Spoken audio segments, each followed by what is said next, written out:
Sadly, there are many ways in which process-based management can fail to live up to expectations. The good news is there are many more ways in which we can avoid that happening. Forewarned is forearmed. If we can predict and discuss problems, we can plan to avoid them, or at least mitigate their effects. To keep them reasonably short, there are 2 videos on this topic. In this first part, we discuss weak governance, low executive commitment, excessive centralization, and a failure to communicate. Let's explore that a little more.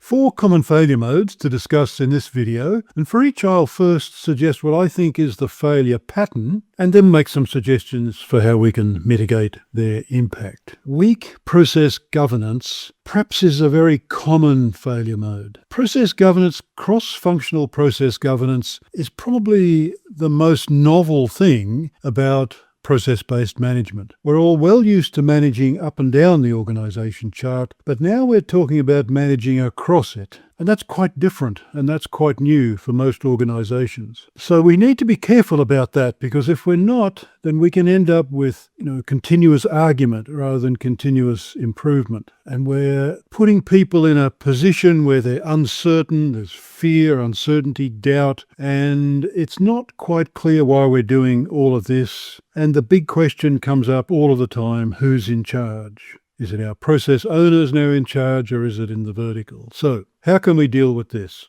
Well, I think we can keep it simple. There's another video on this very topic about my process governance tripartite model, where we've got authority, ownership and support. So we have a process council of some form, we have process ownership, and we have an office of BPM or some central support group. And I think we need to define it clearly and make it very clear who does what and where the boundaries are and how it all works together. It is a collaboration model, after all. This is process management we're talking about. And I think we can design for zero conflict. For example, in my model, the process owner has lots of influence but no authority. So the question of who's in charge simply doesn't come up. It's very clear who's in charge. So I think we just need to think through all of that sort of thing. We need to be very clear about who's doing what, where are the accountabilities, what's changed, if anything, from previously. And I think we can design for zero conflict. Classic executive commitment. Everyone wants executive commitment for their idea or their project. And in the process-based management world, we can start from the bottom up or the middle out, but at the end of the day, we need to finish top down. After all, this is about the execution of strategy. We can't do that without senior executive commitment. We want to change the way in which we think about the organisation and how it's managed. That requires executive commitment. So if we don't have executive commitment, we might be doing some process improvement, and that might be good work, but we're certainly not getting to active process-based management across the organisation. So what do we do about that? I find that the idea that resonates most with senior executive staff is the fact that the organisation, any organisation, executes its strategy via these cross-functional business processes, which aren't being managed. That's an idea that gets executive attention. And then I think what we've got to do is not just say, okay, we need to do an executive presentation up front and then we'll do one in 12 months' time or something. It needs to be a lot more continuous than that. Regular feedback about what's happening, the good, the bad and the ugly, but let's emphasize the good. Let's do the internal marketing. But regular feedback about what's going on and nudge them to get involved. Invite them to come to process improvement projects, for example, just to see how it all works. I always say to executives, you need to be able to give this presentation, not just listen to it. So try and find ways for them to be involved. And also, these are senior people with lots of business, lots of industry experience, perhaps even lots of experience in the very organisation we're working in. So they have views, they have deep understanding perhaps. So we should be tapping into that. We should be involving them as a key stakeholder in that sense as well. So I think, yes, if we've got a plan, if we think it through and maybe we need to target particular executives, I think we can solve that problem as well.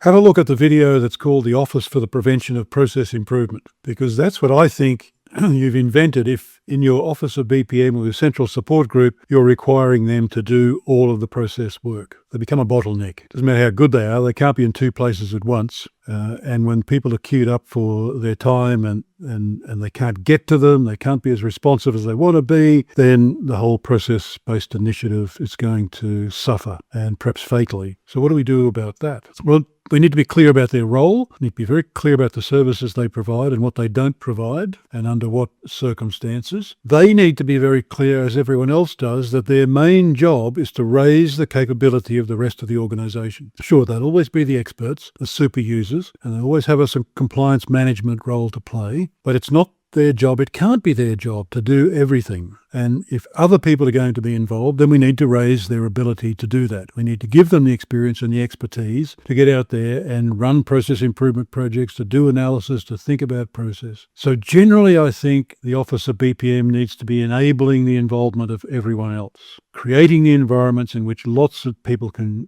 come in. And we need plans for this. It's a capability development plan. Won't happen automatically. We need a plan. And the fourth common failure mode that I want to talk about in this video is this information black hole. If we're starting process-based management, or even if we're continuing it and it's going well, there's a lot of information we need to feed back. We need to maintain people's interests and commitments. We need them to understand what's going on, feedback about what works, advice about what doesn't work. We need to keep people involved. We can't set up this environment where it feels like there's this specialist group who are just sucking all this information in, building some process models that no one cares about, and nothing's coming out. No? So we want to get around that problem for sure. How do we do that? Well, it's about communication, isn't it? You know, the man said, what we have here is a failure to communicate.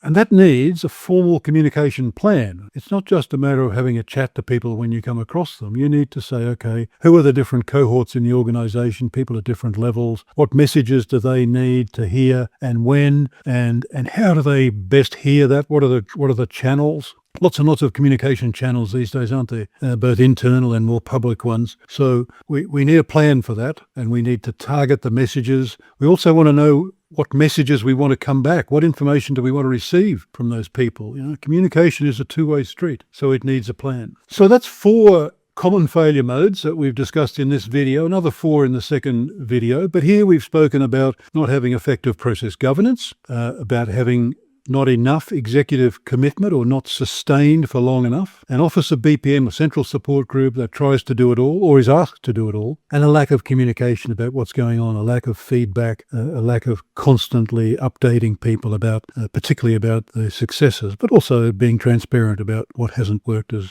well as it might. So lots of ways for things to go wrong. There are lots of common failure modes, but you know, they're only failures because we didn't plan to avoid them.